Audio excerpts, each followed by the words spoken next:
I haven't hit record in a very, very long time, over 2 weeks, because 2 weeks ago my grandfather passed away and it was very sudden. So this was my maternal grandfather who had turned 79 a week prior to his passing, and we were with him the week prior and he was completely fine, like so energized. He had traveled to attend his grandson's graduation, and then the day after that graduation he went back to Jordan where he attended my brother's graduation, so we all saw him.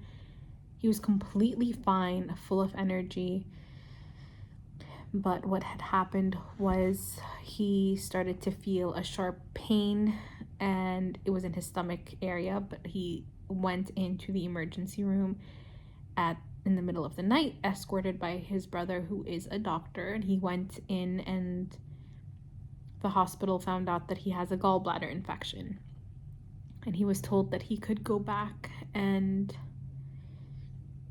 basically pass it naturally. Like, apparently there were stone formations or something, and they could get passed naturally with, they gave him some painkillers, and they told him to just be patient and that he'd be fine, and they gave him the option to go home. He goes home, and in 24 hours or so he feels that sharp pain again, but it's even more painful. They go to the hospital, and this time they're like, okay, we'll pencil you in for a gallbladder surgery the next morning.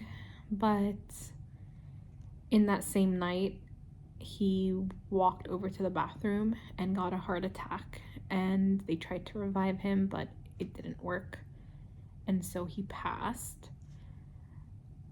I think the most shocking thing is how quickly it happened. And I know it sounds ridiculous because he's a grandfather, but he had just turned 79 and he was completely fine, to the point where at his funeral his neighbors showed up and were like, oh, we just saw him the other day, like he was on the roof fixing things and he was so active. And it's true, we were literally with him a few days prior and he was completely fine.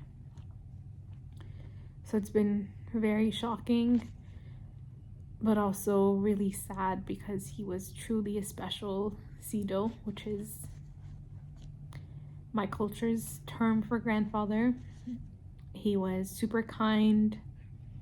He was kind of a feminist in a way. Like, he would always encourage me to keep learning, and he would never ask me about, when are you gonna get married, when are you gonna have kids, like that kind of thing that all his cohort would be fixated on.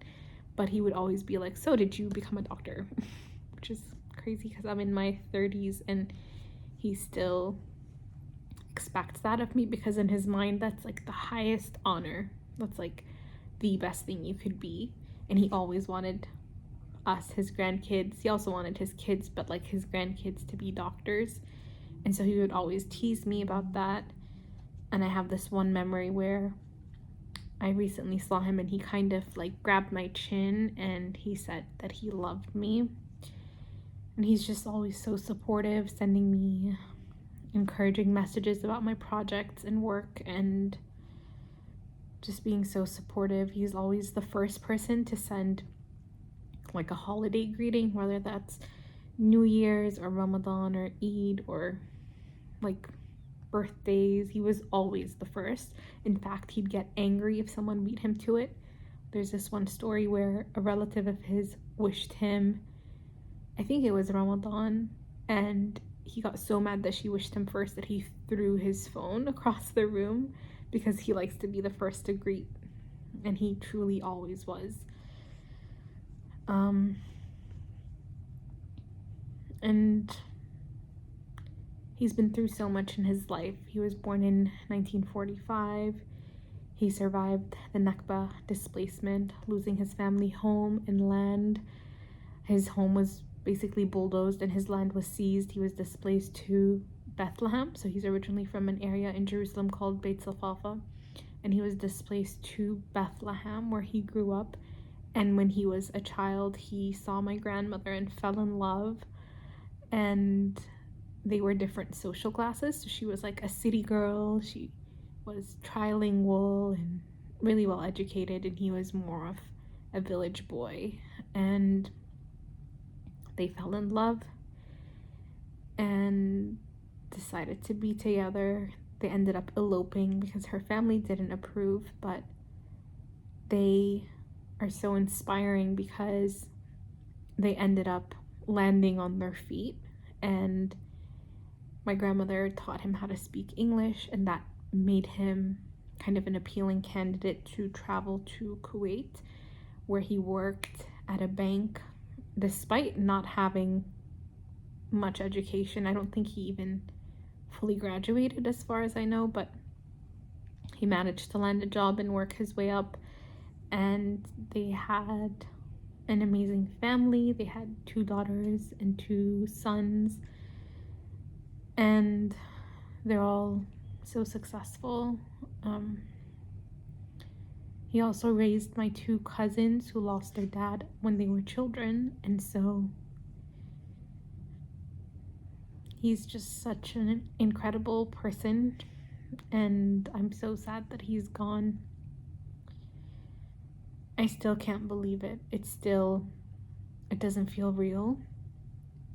Probably because I didn't see him the last few days.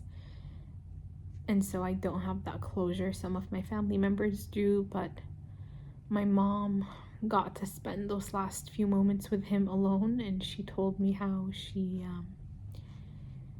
cut that wristband that patients are given. So she cut that and kept it, and she started reading prayers for him, kissing his face and his hands and his feet, and hugging him, and just like speaking softly to him and saying goodbye. She's heartbroken. She said that he broke her heart. God, I hope she's okay. And my grandmother, who's known him or has been with him since they were 18, they're the same age. It's really, really rough. Really rough. Because he was so incredibly loved and respected and admired. He just left a gaping hole. Anyway,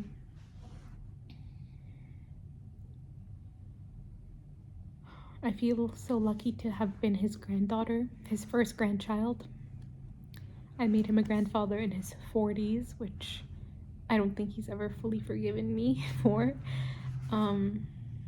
But I feel so lucky that I got to experience being his granddaughter for over 30 years. And I hope he's in a better place. Bye, Sido.